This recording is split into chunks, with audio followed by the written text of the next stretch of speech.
আসসালামু আলাইকুম গাইজ, কেমন আছো তোমরা? আলহামদুলিল্লাহ আমরা সবাই ভালো আছি। আশা করছি তোমরাও সবাই ভালো আছো। নবী দিবসের দিন সকাল, এটা গোশগুলো সব ধুয়ে তুলে নিচ্ছি। আজ বিরিয়ানি হবে, দেখতে থাকো কীভাবে বিরিয়ানি হচ্ছে। বিরিয়ানি গোশ ধুয়ে এবার বিরাজ করতে চলে এলাম আমি। প্রথমে কাজ ছিল আমার গোশটাকে ধোয়া।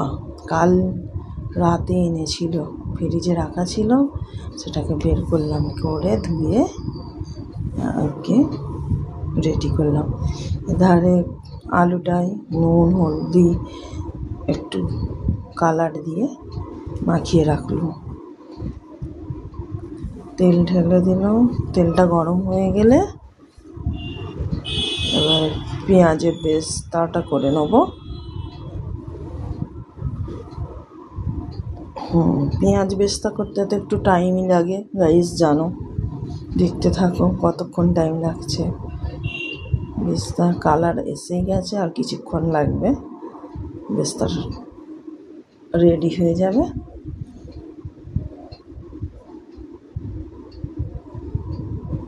3 কেজি চালের বিরিয়ানি হবে গাইস।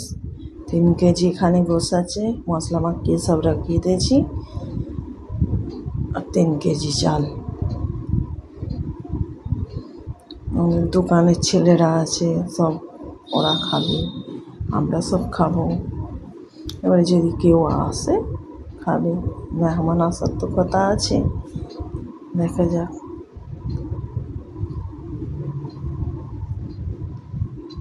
এবারে আমি পেঁয়াজ বেরেস্তাটা তুলে নেব। দেখো গাইস, পেঁয়াজ বেরেস্তাটা কিরম হয়েছে দেখো। এবার আমি এখানে অনেকগুলো কাঁচা লঙ্কা নিয়েছি, দইটা ফাটিয়ে নেব। দইটা ফাটিয়ে নিয়ে রেখে দেবো এক সাইডে। কাঁচা লঙ্কাগুলো এবারে কেটে নেব।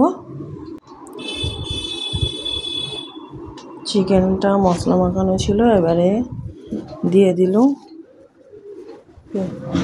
আলুটা ভেজে নিয়েছি গাইস আগে। এবারে চিকেনটা একটু কষিয়ে নেব। একটু তেলের ওপরে ভাজা মতো খানো হয়নি।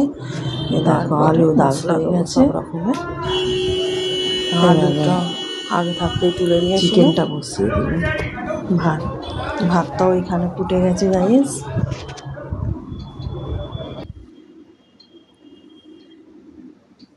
বিরিয়ানির চালও ফুটে গেছে, ভাত হয়ে এসছে। একবার নেড়ে নিই, দেখি ভাতটা হলো। এবার চেক করতে তো হবে। ভাত হয়ে গেছে, ভাতটা হয়ে গেছে গাইস। এবারে আমি নামিয়ে নেব। নামিয়ে নিয়ে এবারে আমার মেয়েটা উঠেছে। মেয়েটা একটু বেলাতেই উঠলো, দেরি করে। ওর জন্য চা ব্রেড, মাখন ব্রেড সেঁকে দেওয়া হচ্ছে। ও তো ব্রেড সেঁকা ছাড়া খাবে না, ওকে একটু মাখন দিয়ে সেঁকে দিতে হবে। সেঁকে দিয়ে দিলাম ওকে। চায়ের সঙ্গে মাখন ব্রেড খেয়ে নেবে। দেখো গাইস, বিরিয়ানিটা সাজা হয়ে গেছে। সবটা তো আর দেখাতে পারা যাবে না ভিডিওর মধ্যে, রেসিপি হলে না হয় দেখানো যেত আলোকসে। এগুলো দোকানের ছেলেরা এসেও গেছে, বিরিয়ানি নিয়ে যাবে। ওরা আসবে না এখানে, ওদের পাঠিয়ে দেবো। ওরা জায়গা নিয়ে এসে গেছে, ওদেরকে দিয়ে দেবো, ওরা নিয়ে চলে যাবে। স্যালাড কাটা হয়ে গেছে, কিছুটা বাকি আছে, কাটছে।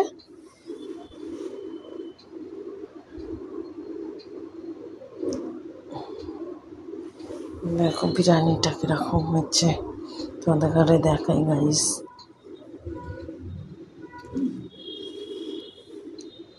অনেক দেরি হয়ে গেছে গাইস, 3:30 বাজে।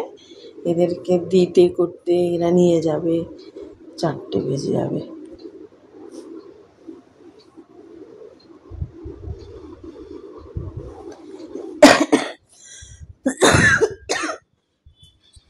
কেমন হয়েছে গাইস জানাবে, বিরিয়ানিটা কেমন লাগছে। আমাদের দোকানের ছেলেটাকে বললাম স্যালাড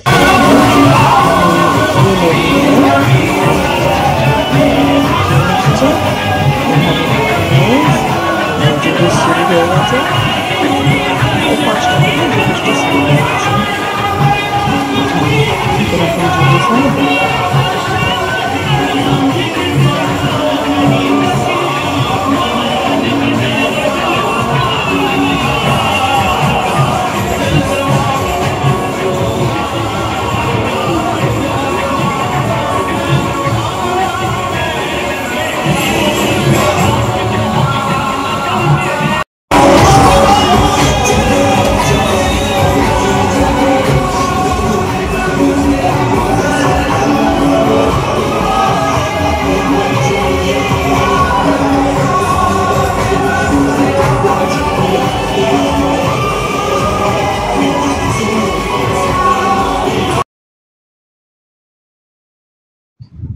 এরকমই এখন গাইস জুলুস আসতেই থাকবে। এখন কত রাত টানা চলবে ঠিক নেই। এটা একটু আমি সন্ধ্যের দিকের টাইমে তুলেছি, এবং মিনিমাম তো 10টা টানা খতম হয়ে যায়। এবারে অনেকটাই হয়তো রাত হতে পারে, কতটা টানা চালায় এখন দেখা যাক গাইস।